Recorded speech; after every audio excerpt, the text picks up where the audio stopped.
നമസ്കാരം. രാജ്യത്തിൻ്റെയും പ്രത്യേകിച്ച് കേരളത്തിൻ്റെയും പ്രതീക്ഷകൾ വാനോളമുയർത്തിയാണ് വിഴിഞ്ഞം ഉദ്ഘാടനത്തിലേക്കായി പോകുന്നത്. വരുന്ന 2-ാം തീയതി രാജ്യത്തിൻ്റെ പ്രധാനമന്ത്രി വിഴിഞ്ഞം കമ്മീഷൻ ചെയ്യുകയാണ്. ഇപ്പോൾ എന്നോടൊപ്പം തുടക്കം മുതൽ ഈ വിഴിഞ്ഞം പദ്ധതിക്ക് വേണ്ടിയിട്ട് പ്രധാനമായ റോള് വഹിച്ച, അല്ലെങ്കിൽ ക്രെയിന് കൊണ്ടുവരുന്ന ഉൾപ്പെടെയുള്ള പല കാര്യങ്ങൾക്കും പ്രധാനമായ റോള് വഹിച്ച ഒരു സാർ എന്നോടൊപ്പം ചേരുകയാണ്. അദ്ദേഹത്തിൻ്റെ പേര് എസ് രാധാകൃഷ്ണൻ നായർ എന്നാണ്.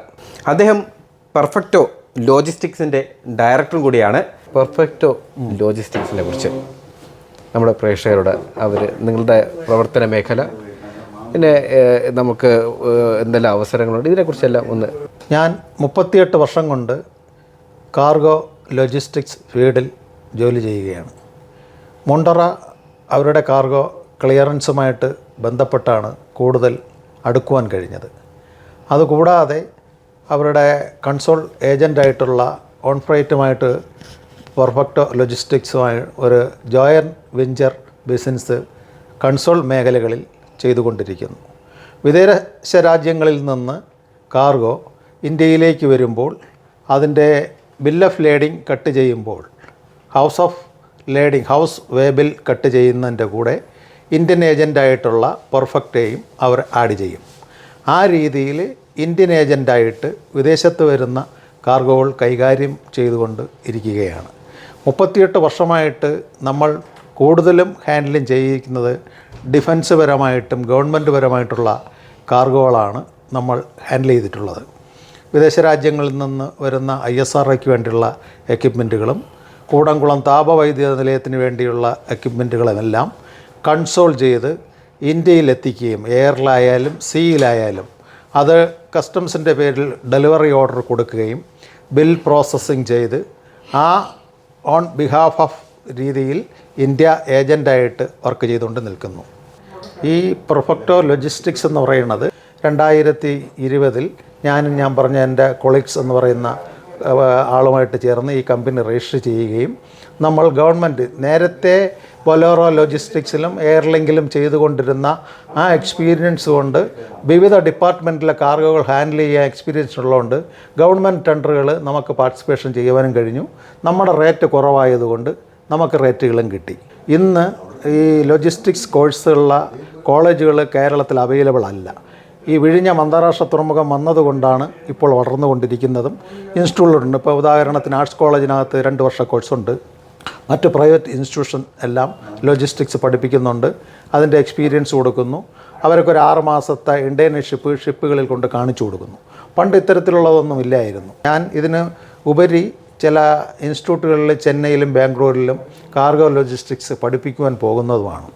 നമുക്കറിയാം, തിരുവനന്തപുരവും കൊല്ലവും ചേർത്ത് വച്ചാൽ ഏകദേശം 58 ലക്ഷം പോപ്പുലേഷനേ ഉള്ളൂ സിംഗപ്പൂർ പോർട്ട്.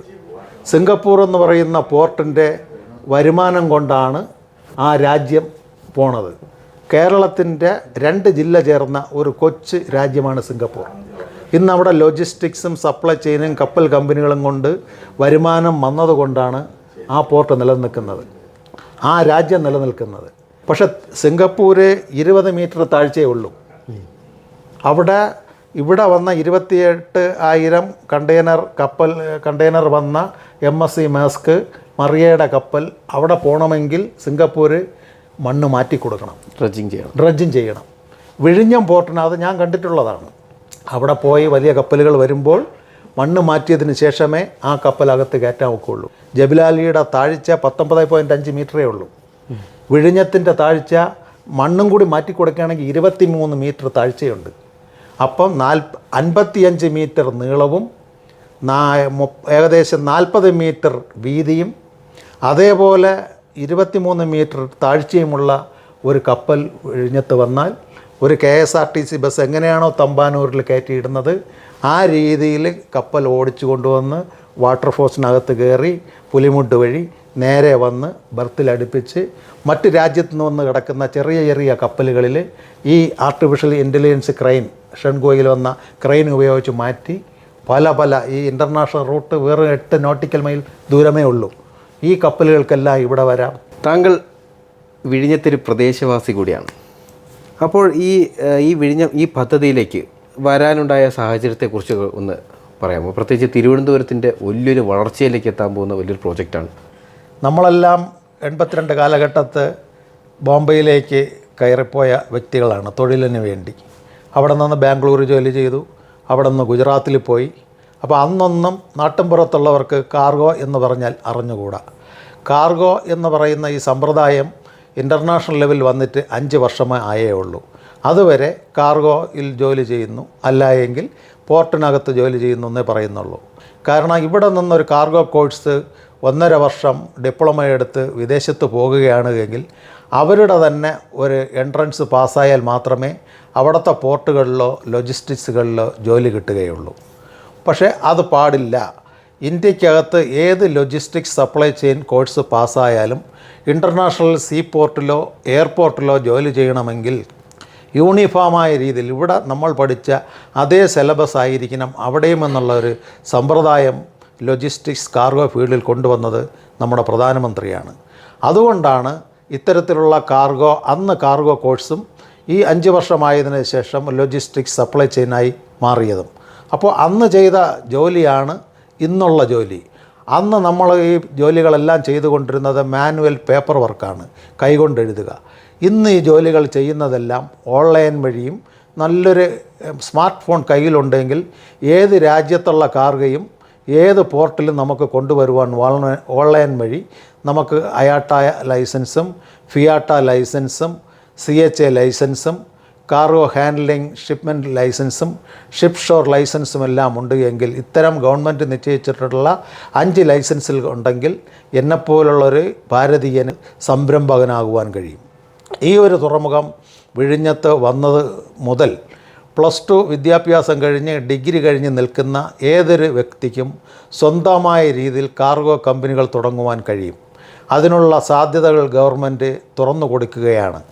അതിനുള്ള ടെക്നോളജിസ്റ്റുകൾ, ഇപ്പോൾ സപ്ലൈ ചെയിൻ മാനേജ്മെൻറ്റ് പഠിച്ച വിദ്യാർത്ഥിയായാലും ഇൻ്റർനാഷണൽ എയർ ട്രാൻസ്പോർട്ട് പഠിച്ച വിദ്യാർത്ഥിയായാലും സ്വന്തമായി കാർഗോ കമ്പനി തുടങ്ങുവാൻ ഗവൺമെൻറ്റിൻ്റെ രീതിയിലുള്ള എല്ലാ സഹായങ്ങളും സ്വയം പര്യാപ്തമായ രീതിയിൽ കാർഗോ ലോജിസ്റ്റിക്സ് കോഴ്സ് പഠിപ്പിക്കുവാനും ആ കാർഗോ കമ്പനികൾ തുടങ്ങുവാനും സംസ്ഥാന ഗവൺമെൻറ്റും കേന്ദ്ര ഗവൺമെൻറ്റും സാഹചര്യം ഒരുക്കിയതിൻ്റെ ഒരു അവസ്ഥ ആയതുകൊണ്ടാണ് ഫ്രാൻസിലുള്ള ബൊലേറോ ലോജിസ്റ്റിക്സ് എന്ന കമ്പനിയിൽ ജോലി ചെയ്ത ഞാൻ 55 വയസ്സായി റിട്ടയർഡ് ചെയ്തതിന് ശേഷം ആ കോഴ്സുകൾ അയാട്ട കോഴ്സും CHA കോഴ്സും പഠിച്ച് പാസ്സായതായപ്പോൾ ഞാനും എൻ്റെ ഒരു സുഹൃത്തുമായി റിട്ടയർഡായ അദ്ദേഹവുമായി ചേർന്ന് പെർഫെക്റ്റ് എന്ന് പറയുന്ന ഒരു കമ്പനി രജിസ്റ്റർ ചെയ്യുകയും മുണ്ടറയിലും ബോംബെയിലും ബാംഗ്ലൂരും എല്ലാം കമ്പനികളിൽ അവരുടെ കാർഗോകൾ ഹാൻഡിൽ ചെയ്തുകൊണ്ടിരുന്നപ്പോൾ അവർ പറഞ്ഞു, നമ്മുടെ ഒരു തുറമുഖം ഏറ്റെടുത്ത് പണി ചെയ്യുവാൻ പോകുകയാണ് വിഴിഞ്ഞത്ത്, അവിടെയുള്ള ആ കാർഗോ നിങ്ങൾക്ക് ക്ലിയറൻസ് ചെയ്ത് നമ്മുടെ സ്റ്റോറിൽ എത്തിക്കുവാൻ കഴിയുമോ എന്നിട്ട് ആ ഒരു ദൗത്യം ഒരു മലയാളി എന്നുള്ള നിലയിൽ, ഒരു സംരംഭകൻ എന്നുള്ള നിലയിൽ 10 പേർക്ക് ജോലി കൊടുത്തുകൊണ്ട് നമ്മൾ ഈ സ്ഥാപനം തുടങ്ങി. ഇനി നിരവധി കമ്പനികൾ വരുന്നു. ഏത് കമ്പനി രജിസ്റ്റർ ചെയ്താലും ഈ സപ്ലൈ ചെയിൻ മാനേജ്മെൻറ്റോ മറ്റ് ടെക്നീഷ്യൽ പഠിച്ച പിള്ളേർക്കോ ഇഷ്ടം പോലെ ജോലികൾ അവിടെ കിട്ടും. ഞാൻ 12 കപ്പൽ ഹാൻഡിൽ ചെയ്തു. 7-8 കപ്പലിലെ കണ്ടെയ്നറും ഹാൻഡിൽ ചെയ്ത് IGM ഫയൽ ചെയ്ത് കൊടുത്ത് വർക്കും ചെയ്തിട്ടുണ്ട്. ഈ എല്ലാ കപ്പലുകളിലും പരിസരവാസികൾ എന്നുള്ള നിലയിൽ സപ്ലൈ ചെയിൻ പഠിച്ചിട്ടുള്ള വിദ്യാർത്ഥികളെ ഓണായ രീതിയിൽ കമ്പനിയുടെ ആൾക്കാർ ഇൻ്റർവ്യൂ ചെയ്ത് ഡയറക്റ്റായിട്ട് കൊണ്ടുപോയിട്ടുണ്ട്. ഇത്രയും കാലം 80-ൽ പരം ലോജിസ്റ്റിക്സ് സപ്ലൈ ചെയിൻ മാനേജ്മെൻറ്റ് വിദ്യാർത്ഥികൾ വന്ന കപ്പലുകളിൽ ജോലി കിട്ടി പോയിട്ടുണ്ട് എങ്കിൽ ഇനി അങ്ങോട്ടുള്ള കാലഘട്ടം അഭ്യസ്തവിദ്യരായ യുവതിയുവാക്കൾക്ക് ജോലി കിട്ടുന്ന ഒരു സംരംഭമായി നമ്മുടെ നാടും വിഴിഞ്ഞവും മാറും എന്നുള്ളതിന് യാതൊരു സംശയവുമില്ല.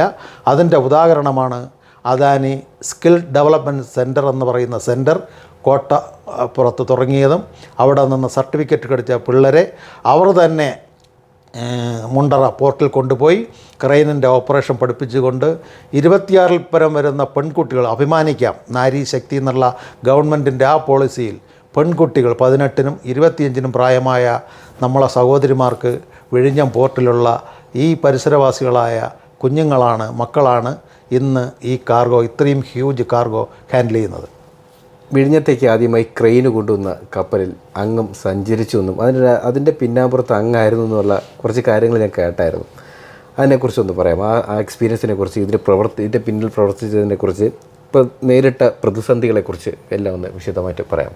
സാങ്കേതിക വിദ്യയുള്ള AI ആർട്ടിഫിഷ്യൽ ഇൻ്റലിജൻസ് ക്യാമറകളോടുകൂടിയ നൂതനമായ ക്രെയിനുകൾ സ്ഥാപിക്കുന്ന ലോകത്തെ 3ാമത്തെ പോർട്ടായിട്ട് ഭാരതത്തിലുള്ള തെക്കേ അറ്റത്തുള്ള ഈ വിഴിഞ്ഞം പോർട്ടിലാണ് ഇപ്പോൾ സ്ഥാപിച്ചിട്ടുള്ളത്. പണ്ട് കാർഗോകൾ കൊണ്ടുവരുമ്പോൾ ഫോർക്ക് ലിഫ്റ്റ് വേണം, അത് തൂക്കിയിറക്കാൻ ചങ്ങല പോലുള്ള ക്രെയിനുകൾ വേണം. ഇതൊന്നും വേണ്ട. ഇത് ആർട്ടിഫിഷ്യൽ ഇൻ്റലിജൻസിൻ്റെ കമ്പ്യൂട്ടർ സഹായത്തോടു കൂടിയുള്ള ലോജിസ്റ്റിക്സ് സപ്ലൈ ചെയിൻ മാനേജ്മെൻറ്റും ഈ ക്രെയിൻ ഓപ്പറേഷൻ ട്രെയിനിങ് അദാനി കൊടുക്കുന്നവർക്കും ഈ കാർഗോ ഹാൻഡിൽ ചെയ്ത് താഴെ ഇറക്കുന്ന ഹൈഡ്രോളിക് എഞ്ചിനുള്ള ലോറിയിൽ കയറ്റി മറ്റ് ഷിപ്പുകളിലേക്ക് കൊണ്ടുപോകാനും മറ്റ് ഗോഡൗണിലേക്ക് കൊണ്ടുപോകാനും കഴിയുന്ന രീതിയിലുള്ള ക്രെയിനാണ് ഇവിടെ 32 ക്രെയിനുകൾ ഫിറ്റ് ചെയ്തിട്ടുള്ളത്. അപ്പോൾ ഒരു എയറാണ് കൂടുതലും കൈകാര്യം ചെയ്തുകൊണ്ടിരുന്നത്, എയർക്രാഫ്റ്റിൽ വരുന്ന കാർഗോകൾ. അപ്പോൾ ഒരു സീ കാർഗോ വലുതായിട്ട് ഹാൻഡിൽ ചെയ്തിട്ടില്ല. കുറച്ച് കാർഗോ മാത്രം വില്ലണ്ടൻ ഐലൻഡിൽ നമ്മൾ ചെയ്തിട്ടുണ്ടെന്നുള്ളത്. അത് പാസഞ്ചറുടെ അവിടുന്ന് TR എക്സെറ്റ് അടിച്ച് വരുന്ന കാറുകൾ മാത്രമേ ഹാൻഡിൽ ചെയ്തിട്ടുള്ളൂ. അപ്പോൾ ഇതൊരു അറിയണം, കൂടുതൽ അതിനെക്കുറിച്ച് പഠിക്കണം. നമ്മൾ വലിയ ഹൈലി ക്വാളിഫൈഡ് ആയിട്ടുള്ള ആൾക്കാരല്ല. പ്രീ ഡിഗ്രി വിദ്യാഭ്യാസം കഴിഞ്ഞതിന് ശേഷം എക്സ്പീരിയൻസ് 38 വർഷത്തെ കാർഗോ എക്സ്പീരിയൻസ് ആയതുകൊണ്ടാണ് ഇത്തരം കാര്യങ്ങളെല്ലാം നമ്മൾ യൂണിവേഴ്സിറ്റി തലത്തിൽ പഠിക്കുന്നതിനേക്കാളും ചെയ്തു വരുന്ന വർക്കിനാണ് ഏറ്റവും കൂടുതൽ പ്രൊഫഷണൽ ഉള്ളത്. അപ്പോൾ പഠിക്കുന്ന വേറൊരു പാർട്ട്, നമ്മൾ ചെയ്യുന്ന വേറൊരു പാർട്ട്. അപ്പോൾ അത്തരത്തിൽ ഇത് കാണുവാനുള്ള ആഗ്രഹം പ്രകടിപ്പിച്ചതുകൊണ്ട് പോകുവാൻ കഴിഞ്ഞു, അവരുടെ കൂടെ ഇടപഴകുവാൻ കഴിഞ്ഞു, അവരുടെ കൂടെ യാത്ര ചെയ്യുവാൻ കഴിഞ്ഞു. വളരെ ഫ്രണ്ട്ലി യാത്ര ചെയ്യുന്ന രീതിയിൽ. കാരണം നമ്മുടെ ഇവിടുത്തെ വിദ്യാർത്ഥികളാണ് ഗ്രാമറും എല്ലാം പറഞ്ഞ് കറക്റ്റ് ഇംഗ്ലീഷ് പറയുന്നത് മലയാളികളും കർണാടകക്കാരും തമിഴൻസുമാണ്. പക്ഷേ അവർ അതല്ല. ഒരു കാര്യം അവിടെ നിന്ന് ഒരു കാർഗോ ഇങ്ങോട്ട് എടുക്കുമെന്ന് പറയുന്നതിനകത്ത് വെർബോ വാസോ ഈസോ ചേർക്കാറില്ല. അവർ ജസ്റ്റ് എന്താണോ പറയുന്നത് അത് നമുക്ക് മനസ്സിലാകുവാൻ കഴിയും. ഇപ്പോൾ ചൈനയിലുള്ളവരായാലും സായിപ്പന്മാരായാലും ഫുൾ ഇംഗ്ലീഷ് യൂസ് ചെയ്യാറില്ല. മറ്റ് ലോജിസ്റ്റിക്സ് ഫീൽഡിലോ കാർഗോ ഫീൽഡിലോ മറ്റേത് പ്രൊഫഷണലായാലും മറ്റ് രാജ്യത്തുള്ളവർക്ക് അവരുടെ തൊഴിലിൽ എത്രത്തോളം അറിവ് കിട്ടുവാൻ വേണ്ടി അവർക്ക് ആരുമായിട്ട് ഏത് രാജ്യങ്ങളുമായിട്ട് മിങ്കിൾ ചെയ്യാൻ പറ്റും, ആ രീതിയിലുള്ള പ്രവർത്തനം എനിക്ക് ഷിപ്പിൽ നിന്ന്, ഈ കപ്പിത്താന്മാരിൽ നിന്ന്, സഹ കപ്പിത്താന്മാരിൽ നിന്ന്, ക്യാബിൻ ക്രൂമാരിൽ നിന്ന്, സപ്ലൈ ചെയിൻ മാനേജ്മെൻറ്റ് എഞ്ചിനീയേഴ്സിൽ നിന്ന് ഒരുപാട് പഠിക്കുവാൻ കഴിഞ്ഞു. അപ്പോൾ രാധാകൃഷ്ണൻ സാറ് പറഞ്ഞതുപോലെ വിഴിഞ്ഞം വളരട്ടെ, നമ്മുടെ തലസ്ഥാനവും ഇന്ത്യ മഹാരാജ്യവും അതോടൊപ്പം ഉയരെ വളരട്ടെ.